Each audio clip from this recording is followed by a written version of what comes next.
Mafia पर नकेल।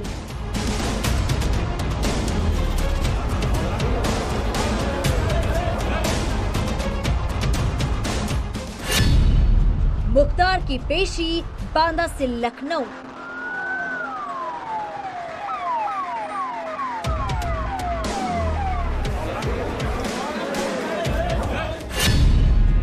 अब्बास अंसारी की बातों में नरमी। दूसरी बार प्रदेश के मुखिया माननीय योगी जी को बनाया है, तो मैं उम्मीद करता हूं कि कानून का राज स्थापित होगा और जनता ने जो भरोसा किया है उस भरोसे के ऊपर सरकार उतरेगी और हम सब साथ मिलकर के बेहतर भविष्य, बेहतर कल और उत्तर प्रदेश को उत्तम प्रदेश बनाने में सब लोग एक साथ मिलकर काम करें। मऊ में अलका राय और एसएन राय गिरफ्तार।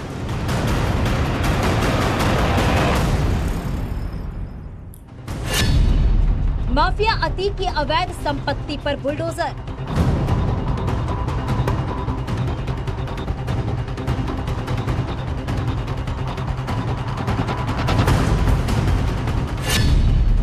बुलंदशहर में 57 बदमाश गिरफ्तार।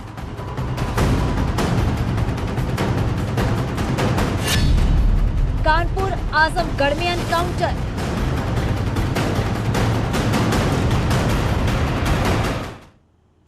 नमस्कार, मैं हूं नीलू। तो मुख्तार अंसारी से जुड़ी इस वक्त की एक बड़ी खबर हम आपको बता दें। मुख्तार के गुर्गों की तलाश में पुलिस है।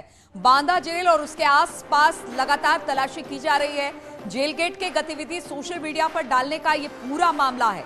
मुख्तार के बेटे अब्बास अंसारी ने ये वीडियो डाला और पूरे रास्ते मुख्तार के काफिले के साथ चल रहे थे संदिग्ध। बांदा पुलिस ने मामले की जांच अब इसको लेकर शुरू कर दी है। डीजी जेल ने भी डीआईजी जेल को अब जांच सौंप दी है। तो जिस तरह से बांदा से लखनऊ लेकर आया जा रहा था, उसकी वीडियोग्राफी की गई। अब इस पूरे मामले पर कहीं ना कहीं जानकारी जुटाने की कोशिश पुलिस कर रही है कि आखिर वो कौन लोग थे। मुख्तार के गुर्गों की तलाश अब शुरू कर दी है पुलिस ने। बांदा जेल और उसके आसपास सर्चिंग इस वक्त चलाई जा रही है, यानी सर्च ऑपरेशन चलाया जा रहा है। जेल गेट की गतिविधि सोशल मीडिया पर डालने का ये पूरा मामला है, जिसको लेकर अब ये सभी जांच के दायरे में है।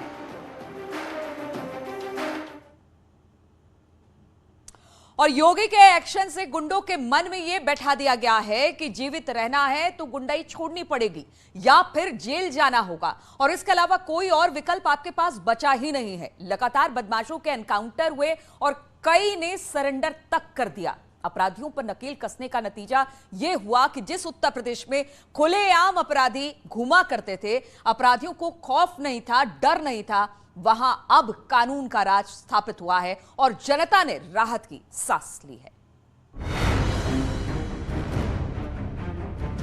योगी सरकार 2.0 की पारी शुरू हो चुकी है। शपथ लेने के बाद से ही सीएम योगी आदित्यनाथ बड़े बड़े फैसले ले चुके हैं। साथ ही कानून व्यवस्था को लेकर लगातार सरकार गुंडों बदमाशों पर कार्रवाई भी कर रही है। माफिया की अवैध संपत्ति पर बुलडोजर की धमक फिर से सुनाई देने लगी है। मुख्तार की पेशी बांदा से लखनऊ। माफिया मुख्तार अंसारी पर कार्रवाई और कोर्ट में सुनवाई तेज हो गई है। साल 2000 में दर्ज केस में मुख्तार अंसारी के एमपी एमएलए कोर्ट में पेश करने के लिए बांदा से लखनऊ लाया गया। इस मामले में कोर्ट ने मुख्तार अंसारी पर आरोप तय कर दिए। वहीं पुलिस ने एम्बुलेंस केस में जांच तेज कर दी है। एमपी एमएलए कोर्ट ने एक मामले में आरोप तय कर दिए। ये मामला साल 2000 का है। आलमबाग में मुख्तार पर मारपीट, बवाल और पत्थराव का आरोप है। साल 2000 में तत्कालीन जेल कारापाल एसएन द्विवेदी ने रिपोर्ट दर्ज कराई थी। रिपोर्ट के मुताबिक 29 मार्च 2000 को बंदियों की पेशी से वापस जेल लाया जा रहा था। तभी मुख्तार अंसारी के साथियों ने एक बंदी पर हमला कर दिया, जिन्हें रोकने के लिए जेल कर्मियों ने कोशिश की तो मुख्तार के साथियों ने जेल कर्मियों पर हमला कर दिया। साथ ही जान से मारने की धमकी भी दी। इस मामले में मुख्तार अंसारी के खिलाफ भी शिकायत दर्ज कराई गई थी। इसी मामले में आज कोर्ट ने आरोप तय कर दिए। लखनऊ जेल के अधीक्षक के साथ मारपीट, बलवा पथराव के मामले में मुख्तार अंसारी के खिलाफ एमपी एमएलए कोर्ट ने आरोप तय कर दिए हैं। सन 2000 में जब मुख्तार अंसारी राजधानी लखनऊ की जेल में बंद था, तो पेशी से लौटते वक्त मुख्तार अंसारी और उसके कुछ साथियों पर यह मामला दर्ज हुआ था और इस मामले में एमपीएमएलए कोर्ट ने मुख्तार अंसारी के खिलाफ मारपीट, बलवा, पथराव और जेल अधीक्षक को जान से मारने की धाराओं में आरोप तय कर दिए हैं। कोर्ट इस मामले में 8 अप्रैल को अगली सुनवाई करेगा। इसके अलावा 8 अप्रैल को ही शत्रु संपत्ति पर अवैध कब्जे को लेकर भी 8 अप्रैल को सुनवाई होगी। फिलहाल बांदा से पेशी के लिए लाए गए मुख्तार अंसारी को वापस बांदा ले जाया गया। अब्बास अंसारी की बातों में नरमी। माफिया मुख्तार अंसारी के बेटे अब्बास अंसारी को हाईकोर्ट से बड़ी राहत मिली है। इलाहाबाद हाईकोर्ट ने अब्बास अंसारी की गिरफ्तारी पर रोक लगा दी है। कोर्ट ने चुनाव आयोग और यूपी सरकार से 27 अप्रैल तक हलफनामा मांगा है। चुनाव के दौरान भाषण में अधिकारियों को कहा था कि 6 महीनों तक अधिकारियों के ट्रांसफर नहीं होंगे। एसपी सरकार बनने पर पहले अधिकारियों से हिसाब लिया जाएगा। पुलिस ने इस मामले में अब्बास अंसारी के खिलाफ एफआईआर दर्ज की थी। वहीं योगी सरकार के दोबारा आने पर मुख्तार अंसारी के बेटे और मऊ से विधायक बने अब्बास अंसारी के सुर बदल गए हैं और अब वो कानून व्यवस्था के लिए सरकार के साथ कंधे से कंधा मिलाकर चलने की बात कह रहे हैं। बात जब गलत हो, अगर गलत कही हो तो आप बताइए, मैंने क्या कोई अपशब्द का भाषा का प्रयोग किया? मैंने क्या किसी गैर संवैधानिक भाषा का प्रयोग किया? मैं एक जनता का सेवक हूं और मैं जब इस सदन से लौट कर जाऊंगा तो जनता मेरा हिसाब किताब करेगी, मुझसे सवाल जवाब करेगी और सवाल जवाब ही ऐसी चीज है जो होनी चाहिए। कानून का राज स्थापित होगा और मुझे पूरी उम्मीद है जनता ने अपना मैंडेट दे करके, अपना आशीर्वाद दे करके प्रदेश में एक नई सरकार बनाई है। दूसरी बार प्रदेश के मुखिया माननीय योगी जी को बनाया है, तो मैं उम्मीद करता हूं कि कानून का राज स्थापित होगा और जनता ने जो भरोसा किया है उस भरोसे के ऊपर सरकार उतरेगी और हम सब साथ मिलकर के बेहतर भविष्य, बेहतर कल और उत्तर प्रदेश को उत्तम प्रदेश बनाने में सब लोग एक साथ मिलकर काम करेंगे। मुख्तार अंसारी एम्बुलेंस मामले में मऊ की अस्पताल संचालिका डॉक्टर अलका राय को बाराबंकी पुलिस ने मंगलवार सुबह गिरफ्तार कर लिया। उनके भाई और हॉस्पिटल के प्रबंधक SN राय को मऊ पुलिस ने सोमवार को गिरफ्तार किया था। उन्हें भी बाराबंकी पुलिस अपने साथ लेकर गई है। एम्बुलेंस मामले में बाराबंकी में पहले से दर्ज मुकदमे में मुख्तार अंसारी समेत 13 लोगों के खिलाफ गैंगस्टर एक्ट के तहत मामला दर्ज हुआ है। आपको बताते हैं कि आखिर मामला क्या है।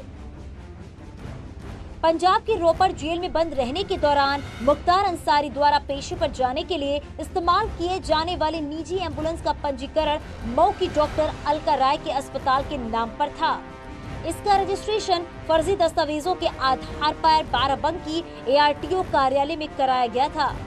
मामला सामने आने के बाद बाराबंकी कोतवाली में मुख्तार अंसारी, डॉक्टर अलका राय और अस्पताल के डायरेक्टर सहित कई लोगों के खिलाफ जालसाजी का मुकदमा दर्ज किया गया। इस मामले में डॉक्टर और उनके भाई शेषनाथ राय को बाराबंकी पुलिस ने गिरफ्तार कर जेल भेज दिया। बाराबंकी ले जा रहे हैं हमें जी। क्या बोले हैं लोग इस मामले में? अभी तो कुछ बोला तो कुछ नहीं है, बस आप लोग आए हैं 4 बजे और मुझे कहे हैं तैयार होने के लिए। माफिया अतीक की अवैध संपत्ति पर बुलडोजर।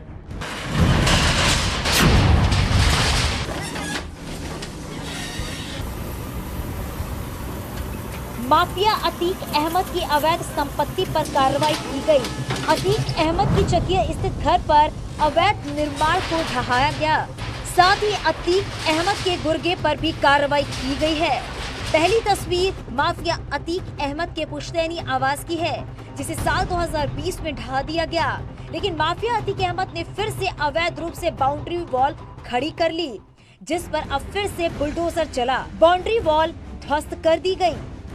10 फीट की ऊंचाई में बाउंड्री वॉल टिन सेट से करते हुए अंदर निर्माण की सूचना प्राप्त हुई थी और देखा गया, जो इंजीनियर्स द्वारा जो है देखा गया तो वो सही पाया गया और आज और देखा गया कि अंदर इनके द्वारा 2 शेड भी अलग से डाल लिया गया है, बना लिया गया है। यहाँ पर बाउंड्री वॉल के अलावा टीन शेड और कर्मचारियों के लिए टॉयलेट बनाया गया था। अतीक अहमद के खिलाफ जारी कार्रवाई यही नहीं खत्म हुई। प्रयागराज विकास प्राधिकरण ने अतीक अहमद के गुर्गे खालिद जफर के खिलाफ भी कार्रवाई की। खालिद जफर की ओर से अवैध प्लॉटिंग को पीडीए ने ध्वस्त कर दिया। बिना लेआउट पास कराए, बिना अनुमति प्राप्त किए विभाग से अब इलीगल प्लॉटिंग की गई है, जिसके विरुद्ध आज कार्रवाई की जा रही है। पूर्व में भी कार्रवाइयाँ की गई हैं और उसी क्रम में और बीच में कोरोना और इलेक्शन के कारण जो कार्रवाई रुकी रही उसको फिर से पुराने क्रम में ऐसे लोगों के विरुद्ध कार्रवाई प्रारंभ की गई है। उसी पीडीए के मुताबिक खालिद जफर ने अवैध रूप से भीटी इलाके में 45 बीघे में प्लॉटिंग कर रखी थी। कई प्लॉट बेच भी दिए थे। इसके अलावा प्लॉट पर 3 फीट ऊंची बाउंड्री वॉल भी बना रखी थी, जिसे बुलडोजर के जरिए गिरा दिया गया। हालांकि प्रशासन की इस कार्रवाई को अतीक के परिजन और समर्थक बदले की कार्रवाई बता रहे हैं। ये तो थोड़ा सा किस तरह की कार्रवाई हुई है? ये कार्रवाई पब्लिक को दिखाने के लिए हुई है। बुलडोजर बाबा के नाम से जो मशहूर हुए हैं उसको पब्लिक को दिखाने के लिए कि अतीक अहमद का फिर तोड़ा गया। 10 मार्च को उत्तर प्रदेश चुनाव के नतीजों के बाद बुलडोजर की रफ्तार तेज हुई है। अलग अलग जिलों और शहरों में कार्रवाई की जा रही है। अवैध कब्जों को हटाया जा रहा है। बुलंदशहर में 57 बदमाश गिरफ्तार। बुलंदशहर में पुलिस ने अभियान चलाकर 57 ऐसे बदमाशों को गिरफ्तार किया है जो किसी न किसी केस में वांटेड थे। अलग अलग मामलों में इन बदमाशों पर केस चल रहा था। एसएसपी के निर्देश पर बुलंदशहर पुलिस ने अपने अलग अलग इलाकों में वांटेड पकड़ो अभियान चलाकर वारंटियों की धरपकड़ की। पुलिस ने रात भर अभियान चलाया और इन 57 बदमाशों को गिरफ्तार किया। ये सारे अपराधी पुलिस के लिए सिरदर्द बने हुए थे। पुलिस का कहना है कि ये अभियान आगे भी जारी रहेगा और बदमाशों को पुलिस गिरफ्तार कर सलाखों के पीछे भेजती रहेगी। उस अभियान में 57 वारंटियों की गिरफ्तारी हुई है। उस 57 में से 5 ने अपना निकाल करा लिया था, इसलिए उनको वापस किया गया है और 52 लोगों की गिरफ्तारी हुई है, जिन्हें आज जेल भेजा जा रहा है। इससे जो जिले में अपराधी हैं उनमें एक भय और दहशत का माहौल आएगा, जिससे उनकी गतिविधियों पर अंकुश रखा जा सकेगा। इसीलिए अभियान चलाया। पुलिस के ऑपरेशन क्लीन के तहत लगातार अपराधियों के खिलाफ कार्रवाई जारी है। इसी कड़ी में कानपुर कमिश्नरेट पुलिस ने देर रात चेकिंग के दौरान जब एक बाइक को रोका तो उसमें बैठे बदमाश ने पुलिस पार्टी पर फायरिंग कर दी। जवाबी फायरिंग में बदमाश के पैर में गोली लगी, जिससे वो सड़क किनारे गिर गया, लेकिन उसका एक साथी फरार हो गया। पकड़े गए बदमाश की पहचान संजय उर्फ ढाबा के रूप में हुई, जिस पर 10,000 का इनाम था और नवाबगंज थाने का अभियुक्त हिस्ट्री शीटर भी है। आरोपी के पैर में गोली लगी, जिसके बाद इलाज के लिए पुलिस ने उसे जेल भेज दिया। ये जो पुरस्कार घोषित अपराधी जो है, ये इनके पैर में गोली लगी है, इनको हॉस्पिटल भेजा गया है और इनका ये भी अभी पता चला कि कुछ ही दिन पहले एक जो मोबाइल लूट और चेन स्नैचिंग घटना हुई थी, उसमें भी ये शामिल थे। कानपुर आजमगढ़ में एनकाउंटर।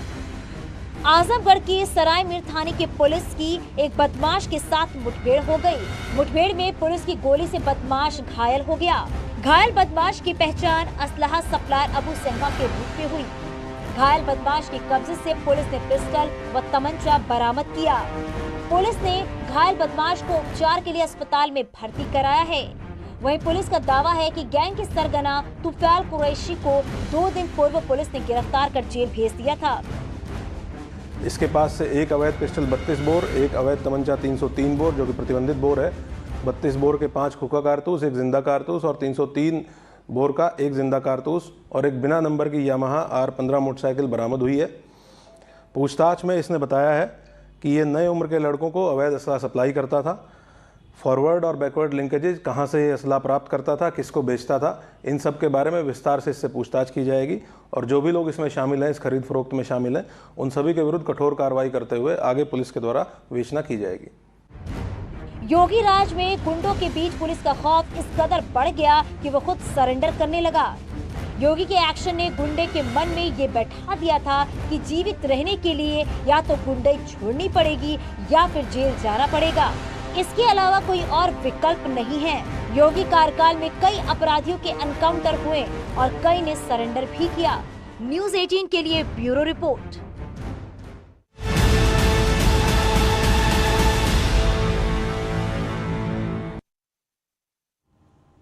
और इस वक्त लखनऊ से खबर आ रही है जहां पर बीएसपी नेता के घर पर बुलडोजर चला है। बीएसपी नेता फहाद के अपार्टमेंट पर यह बुलडोजर चला है। एलडीए की जमीन पर यह अवैध अपार्टमेंट बनाया गया था। हजरतगंज इलाके में यह अपार्टमेंट है जिस पर कार्रवाई की गई है। तो अपार्टमेंट पर बुलडोजर चला है। बताया जा रहा है कि बीएसपी नेता फहाद का यह अपार्टमेंट था जिस पर बुलडोजर चलाया गया है। एलडीए की जमीन पर यह बना हुआ था, अवैध तरीके से इसे बनाया गया था। हजरतगंज इलाके में था जिस पर कार्रवाई की गई है। तो एक बार फिर से बुलडोजर चला है। बीएसपी नेता के घर पर बुलडोजर चला है। बीएसपी नेता फहाद के अपार्टमेंट पर, ये अपार्टमेंट की तस्वीरें हम आपको दिखा रहे हैं जिस वक्त बुलडोजर चला है। एलडीए की जमीन पर अवैध तरीके से इसे बनाया गया था जिसे अब ढहा दिया गया है। हजरतगंज इलाके में कार्रवाई हुई है। तस्वीरें हम आपको दिखा रहे हैं किस तरह से बीएसपी नेता का ये अपार्टमेंट था जिस पर अब बुलडोजर चल गया। बातचीत करने के लिए संकेत हमारे साथ जुड़े। संकेत, क्या खबर मिल रही है? किस तरह से इस संपत्ति को यहां पर बनाया गया था जिसे अब ढहाने का काम शुरू हो गया है?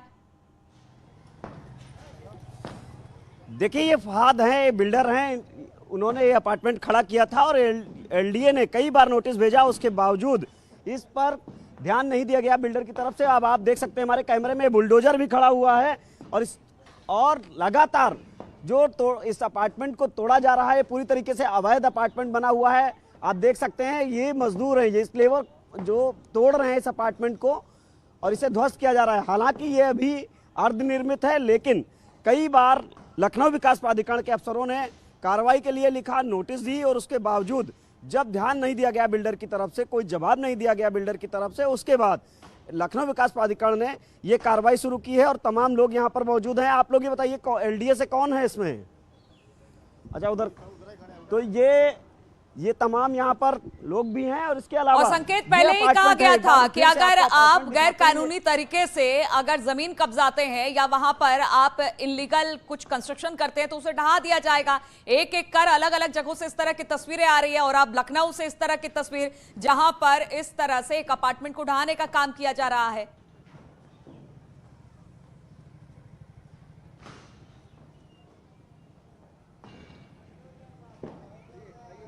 संकेत, आवाज मिल रही है आपको? बिल्कुल बिल्कुल। जिस तरह से मुख्यमंत्री योगी आदित्यनाथ ने निर्देश दिए थे कि इस तरह के जो अवैध निर्माण हैं उन पर कार्रवाई होगी, और अगर हम 2017 की बात करें तो सरकार बनते ही मुख्यमंत्री योगी आदित्यनाथ ने सभी प्राधिकरणों को उत्तर प्रदेश के ये सीधे तौर पर निर्देश जारी किए थे कि अवैध निर्माणों को चिन्हित किया जाए और उनके खिलाफ कार्रवाई की जाए। और वो कार्रवाई शुरू हुई थी 2017 के बाद से लगातार, और अब एक बार फिर मुख्यमंत्री हैं योगी आदित्यनाथ और फिर उसी तरीके से कार्रवाइयां शुरू हो गई। कल मंत्रिमंडल का बंटवारा हुआ विभागों का और सबने जिम्मेदारी अपनी शुरू की और उसके बाद अब इस तरह की कार्रवाइयां भी तेज हो गई हैं। लखनऊ के क्षेत्र में, सरोजनी नगर क्षेत्र में भी इस तरह से कार्रवाई हो रही है। जैसे कार्रवाई आप यहाँ, हम इस समय बालू अड्डे पे हैं, ये अपार्टमेंट यहाँ हजरतगंज क्षेत्र में बना अवैध रूप से बना हुआ है। ये इसी तरीके से सरोजनी नगर क्षेत्र में भी लखनऊ विकास प्राधिकरण के अफसर और जो स्थानीय पुलिस है उसकी मौजूदगी में इस तरह की कार्रवाई हो रही है। लगातार हम देख रहे हैं कि इस तरह की इलीगल कंस्ट्रक्शन पर बुलडोजर चलता दिखाई दे रहा है। कुछ और भी ऐसी कुछ और भी संपत्तियां हैं जो इलीगल तरीके से बनी हुई है, जो इसके बाद निशाने पर है। बिल्कुल, लखनऊ में जो अवैध निर्माण है उसकी स्थिति काफी बुरी है। यहाँ पर काफी अवैध निर्माण है और जब पिछली सरकार में भी जो चिन्हीकरण की कार्रवाई हुई थी तो ऐसी हजारों बिल्डिंगें थी जो लखनऊ विकास प्राधिकरण के अफसरों की लापरवाही से बन के खड़ी हो गई थी। लेकिन योगी सरकार ने निर्देश दिए थे कि पुरानी बिल्डिंगों पे कार्रवाई की जाए और नया कोई अवैध निर्माण नहीं होना चाहिए। तो ऐसे में ये जो बिल्डिंग हम आपको दिखा रहे हैं, ये बिल्डिंग नई बन रही थी और इसको जो कार्रवाई होती है, नोटिस दिया गया, यहाँ पर इनको तलब किया गया एलडीए की तरफ से, लेकिन इन्होंने कोई ध्यान नहीं दिया बिल्डर ने और ये लगातार निर्माण कराते रहे। किसी भी कागजी कार्रवाई को इन्होंने पूरा नहीं किया, ना ही कोई दस्तावेज दिखा सके। इसके बाद से लखनऊ विकास प्राधिकरण ने अब ध्वस्तीकरण की कार्रवाई तेज कर दी है और आप देख सकते हैं कि ये कार्रवाई चल रही है और ये हालात लखनऊ में तमाम जगहों पर हैं। लखनऊ विकास प्राधिकरण ने लगभग 200 से ज्यादा ऐसी अवैध बिल्डिंगें हैं जिनको नोटिस दे रखा है और उनके खिलाफ अब एक एक कर कार्रवाइयां होंगी, उनको भी ध्वस्त किया जाएगा। बिल्कुल, तो एक तरफ बुलडोजर से विकास की बात भी हो रही है और एक तरफ से बुलडोजर चलाया जा रहा है जिससे इलीगल कंस्ट्रक्शन जो है उसको भी ढाया जा सके, जिसका जिक्र बार बार सरकार योगी जी ने किया था। अब एक एक कर सभी को चिन्हित किया जा रहा है और आज बीएसपी नेता फहद के अपार्टमेंट को ढहाने का काम बुलडोजर से किया जा रहा है। बहुत बहुत शुक्रिया आपका संकेत हमारे साथ जुड़ने के लिए। और रुकेंगे यहाँ पर छोटे से ब्रेक के लिए, फौरन हाजिर होते हैं।